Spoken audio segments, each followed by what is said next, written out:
নমস্কাৰ থাকিলে সুপ্ৰভাত এইটো উপস্থিত সাংবাদিক বন্ধুসকল ৰাজনৈতিক দলৰ সন্মানীয় সদস্যসকল আৰু মোৰ কলিগ বিষয়াসকল আপোনালোকে জানে ইতিমধ্যে স্পেচিয়েল ৰিভিজন আমাৰ হৈছে যোৱা 22 নৱেম্বৰৰ পৰা 4 ফেব্ৰুৱাৰীলৈকে আৰু তাৰ মাজত হাউচ টু হাউচ আমি 22 নৱেম্বৰৰ 20 ডিচেম্বৰলৈকে আমি কৰিলোঁ আৰু ড্ৰাফ্ট পাব্লিকেশ্যন যোৱা আমি 27 ডিচেম্বৰত আমি কৰিছিলোঁ আৰু আজি আমি 10 জানুৱাৰীত আমি 10 ফেব্ৰুৱাৰীত আমি ফাইনেল পাব্লিকেশ্যন কৰিবলৈ গুচি আছোঁ আমাৰ ড্ৰাফ্ট পাব্লিকেশ্যন টোটেল ভোটাৰ আছিলে 7,65,284 আৰু আমাৰ ফাইনেল পাব্লিকেশ্যনত আজি আমাৰ 7,62,422 অৰ্থাৎ ড্ৰাফ্টতকৈ আমাৰ প্ৰায় 2,862 জন ভোটাৰ কমিছে কিন্তু আমি 25ৰ যদি আমি চাওঁ ইয়াত গত বছৰৰ যদি চাওঁ তেতিয়াহ'লে ইয়াতে আমাৰ প্ৰায় 9,482 বৃদ্ধি হৈছে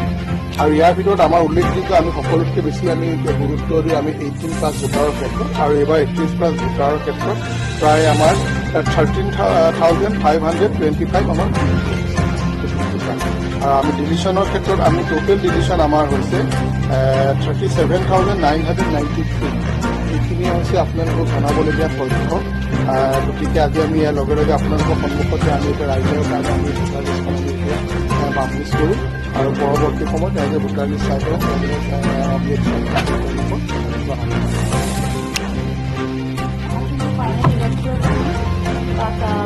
আমাৰ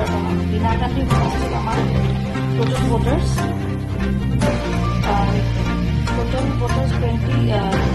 2,68,443 আৰু কোলা সমষ্টিত আমাৰ 2,60,410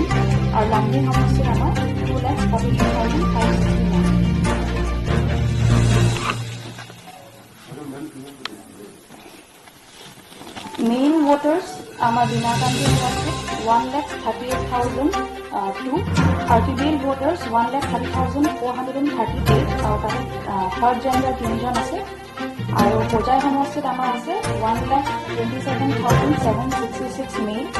ফিমেল আছে 1,22,643 ফিমেল আৰু থাৰ্ড জেণ্ডাৰ আছে এজন আৰু লামডিং সমষ্টিত আমাৰ আছে মেইল 1,23,858 আৰু ফিমেল আছে 1,19,710 আৰু থাৰ্ড জেণ্ডাৰ সমষ্টিৰ ডিলিশ্যনৰ ক্ষেত্ৰত আমাৰ বিনাকান্দি সমষ্টিত টোটেল ফৰ্ম 9,770 পূজাই সমষ্টিত 14,825 আৰু আমাৰ লামডিং সমষ্টিত 13,398 টোটেল 37,993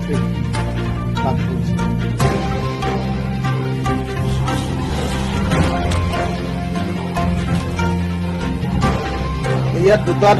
দুটা ধৰণৰ আছে আমাৰ মৃত ব্যক্তিসকলৰ ক্ষেত্ৰত আমাৰ ডিভিশ্যন আছে আৰু বহু ক্ষেত্ৰত চিফ্টেড হয় ইয়াৰ পৰা যদি আমাৰ কোনো বেলেগ সমষ্টিত কোনোবা এজন ভোটাৰ গুচি গৈছে তাত সেই 8 নম্বৰ ফৰ্মখন একচেপ্ট কৰি দিয়াৰ লগে লগে অটল জেনেৰেটেড 7 নম্বৰ ফৰ্মখন তেওঁৰ নামটো ডিলিট হৈ যায় গতিকে ইয়াত সেইটো যথেষ্টখিনি আছে প্ৰায় 9,000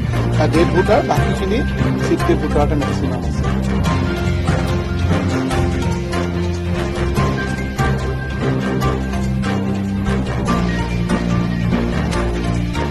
অবজেকশ্যন একচুৱেলি তেওঁলোকে ডিষ্ট্ৰিক্ট ইলেকশ্যন অফিচাৰৰ ওচৰত কৰিব পাৰিব আৰু তেওঁলোকৰ বাদ কৰা কাৰণটো যদি বোনাফাইড হয় তেওঁলোকৰ অন্তৰ্ভুক্তি হ'ব আৰু তেওঁলোকৰ যদি বোনাফাইড নহয় তেতিয়াহ'লে তেওঁলোকৰ বাদ কৰিব